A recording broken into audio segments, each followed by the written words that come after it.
So yun guys, good morning.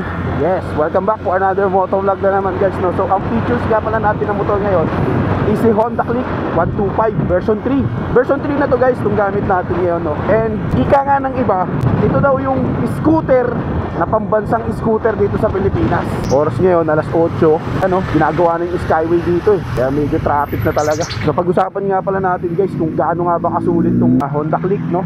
Ito kasi yung isa sa sinasabi ng ilan na pambansang motor dito sa Pilipinas. Siyempre kapag nasa karsada ka talaga guys, malabo na hindi makakita ng Honda Click 125. Sa version 3 mas bulky na yung itsura niya eh. Kaya parang mas maangas na yung itsura. Sa likod ko version 2 to eh. So pwede rin tayong gumawa ng comparison sa version 3 and version 2. So mga susunod na video guys, pwede natin gawan yan, no? Ngayon, i-review muna natin itong version 3 na Honda Click. Napakalamig yan dito sa Tagaytay, pero kita nyo naman, naka-t-shirt lang tayo. T-shirt gaming.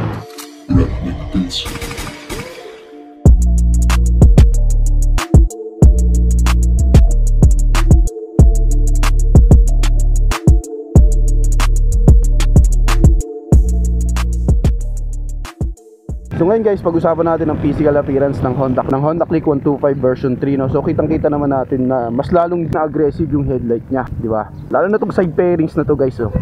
Ito yung medyo nagbago sa version 2 to version 3 eh. Kasi mas lalo nilang pinalapad to. Tapos samahan pa ng pairings na to na karagdagang ano. Kung papansin mo parang pwede yun na dito na lang yung signal light niya eh, pero nandito yung signal light niya ngayon guys, no? Same pa rin doon sa version 2. Mas pinaangas ang itsura.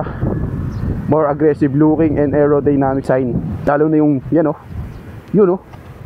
Ito, pantay na pantay o. Aerodynamics talaga eh, no? Isa pa sa nagustuhan ko sa mga Honda Click guys, yung kanilang braking system na maaasahan mo maganda. Kasi nga, siya is naka CBS. Ito po o.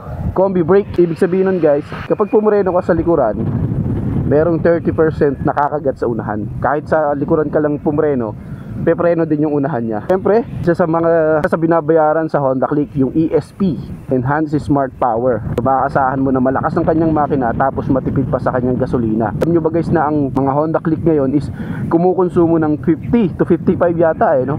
I'm not sure, correct me if I'm wrong na lang dyan sa comment section. Na basta ang alam ko nasa 50 to 55 km per liter. Yun yung kanyang gas consumption. Napakatindi, napakatipid. Pwede talaga pang daily use bike. And kung ikaw ay mag-delivery rider, pwede din talaga sa iyo yung motor na to. Kukat nga pala ng gulong niya guys, no? Sa unahan, may sukat to na 90 by 80 by 14. Tapos sa likurang gulong naman guys, may sukat to 100 by 80 by 14. Pagdating sa kanyang puso, sa kanyang makina, no? Itong 125 cubic centimeter engine displacement, naka 4-stroke single cylinder. Siya po is naka 2 valve sa kanyang valve, no? And syempre pagdating po sa kanyang fuel system, ayan, no? Pakikita nyo naman, siya po is naka fuel injected na po ang kanyang fuel system. Kaya isa sa dahilan kung bakit naging matipid talaga siya sa kanyang gas consumption. Syempre ito nga guys, oh, sa kanyang cooling system naman, siya po is naka liquid cooled engine. Kaya pwede talaga ang motorcycle na ito sa mga long ride. Another upgrades sa version 3 na Honda Click guys, ito, meron na siyang built-in USB charging port.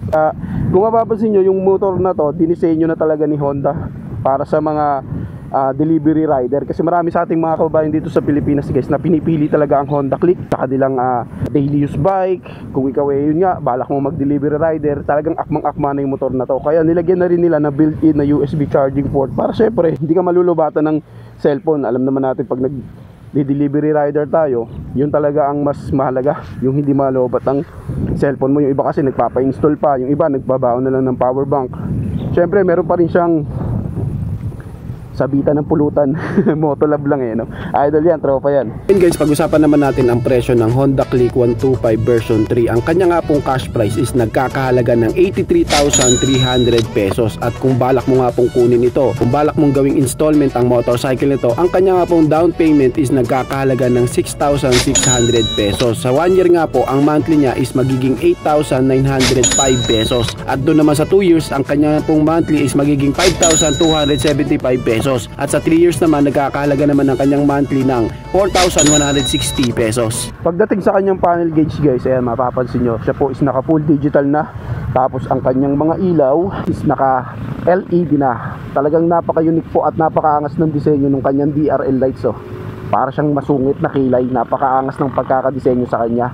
And Pagdating naman guys sa kanyang suspension, dito medyo downside para sa akin yung suspension niya. Para sa akin lang guys nakadepende pa rin naman yan sa rider Sa kanyang suspension sa unahan, siya is naka ordinary telescopic fork. Tapos sa likuran, siya is naka single shock absorber. Na dito sa kanyang suspension sa likod guys, ito lang yung medyo hindi ko masabing goods para sa akin, kasi medyo may kabigatan ako. So pag ginagamit ko siya, lalo pag angkas ko yung asawa ko, mapapansin mo parang kumekembot yung pag nagsha-shock, parang kumekembot yung puwetan. Gawa nga sa naka single shock absorber naman. Pero pag mag-isa ka naman o solo ride mo lang naman, kung namang ginagamit tong motor na to, okay naman.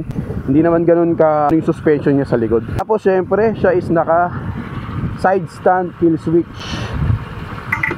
O, di ba? Namatay ang makina.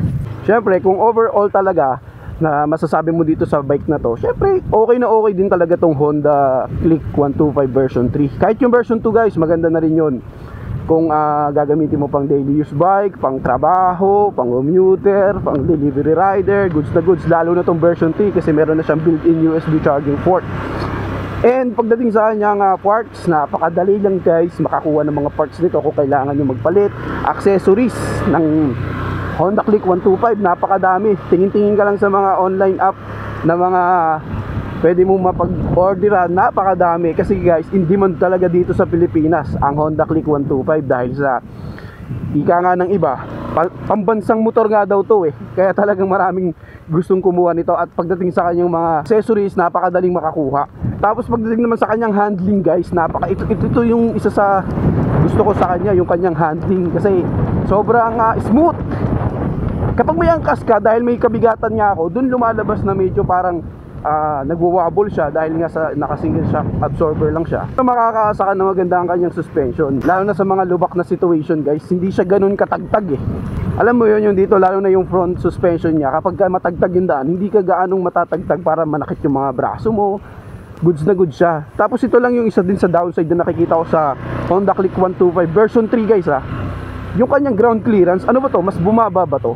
Kasi gumagamit din ako ng version 2 Yan, katulad ng dinaanan nating hams, dito din ako dumadaan pag dala ko yung version 2. And kapag dumadaan ako, kahit mabagal lang yung takbo ko, sumasahid yung ilalim. Samantalang sa version 2, hindi naman. So yun lang yung parang tanong sa akin So talagang unique na unique at okay na okay itong scooter na to guys. Recommended talaga para sa lahat. Kayo guys, ano ang masasabi nyo sa motor na ito? Paki-comment naman ang inyong reaksyon. Maraming salamat po.